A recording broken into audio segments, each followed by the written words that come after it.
Air curing. Air curing. You have seen the beauty of cigar agriculture, vast fields of carefully bred and selected cigar varietal tobaccos whose leaves are curated on a daily basis. These plants are attended to with painstaking care, only to be destroyed in the end, but not before each leaf is carefully picked at the right point of maturation. After being picked, the leaves are immediately brought to curing barns adjacent to the fields. These rustic barns are erected for the sole purpose of housing the tobacco after the harvest, where the leaves must rest and dry for approximately 50 days. Of course, the timing will vary based on the weather, varietal, and priming level. As always, things depend. Air curing will allow the leaves to slowly dry and lose their chlorophyll. They will slowly turn from green to yellow, then to brown. During air curing, the sugars will be fixed in the leaf and the maturation process will be halted. This means that what you have is what you get out of the tobacco. Every process from here forward will only work to express the potential of what already exists, and there is tremendous risk of losing everything at every stage, as you will see. The process of air curing is very artistic. Cigar makers and farmers will monitor humidity, temperature, air quality, smell, and color on a daily basis. A big rain could ruin an entire crop, and heavy humidity can retard the curing process. In some regions, or during certain weather patterns, some varietals may benefit from tiny fires being lit on the floor of the barns to dry and help circulate the air. In some other instances, subtle heaters can be used to keep the air dry and circulated in the barns. But these techniques are not the norm. In fact, air curing barns are designed to allow air movement throughout. They often have doors or windows on all sides and levels to manipulate the air and humidity. Traditionally, curing barns were aligned east to west so the natural movement of air would pass through the barns. Regardless of the techniques and tricks that cigar makers or farmers use, there needs to be constant monitoring, tweaking, and rotating of tobacco to ensure that it transforms properly.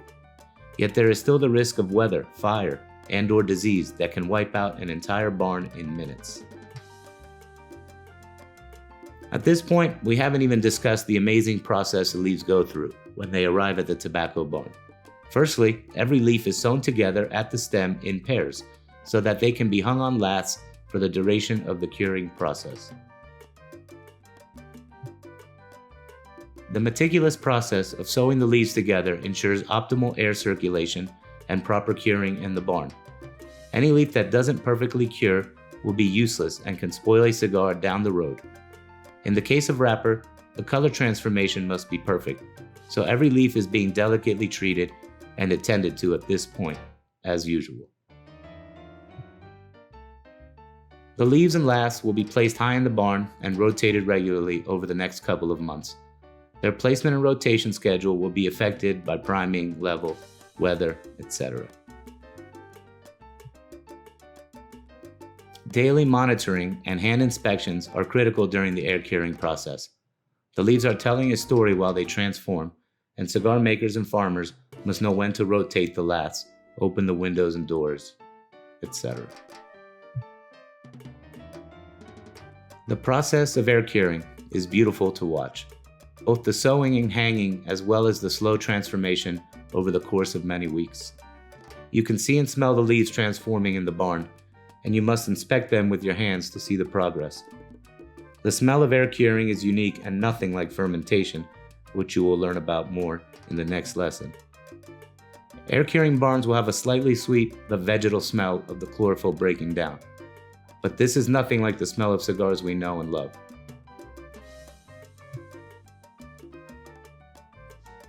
During air curing, you can see the excitement grow in a cigar maker's eyes when the leaves get close to reaching their potential. Yet, there is nothing smokable or appealing about the flavor of air-cured leaves. They are full of ammonia and unpalatable. The only useful test at this point is to wrap a piece of leaf around a cigar and see if it burns evenly and turns white. And this is a good sign. Air curing candela. A unique twist to air curing is the candela wrapper, which is green. While popular in the mid-20th century and on some machine-made cigars, this wrapper is an oddity, both in color and flavor. Candela leaves must be dried quickly with slowly escalating temperatures over the course of several days. Small fires are lit under the leaves to create enough heat to dry the leaves quickly and lock in the green chlorophyll. These leaves will have to be rehydrated when removed from the barn and refrigerated instead of being stored with traditional tobaccos. After air curing, the leaves are stable and workable.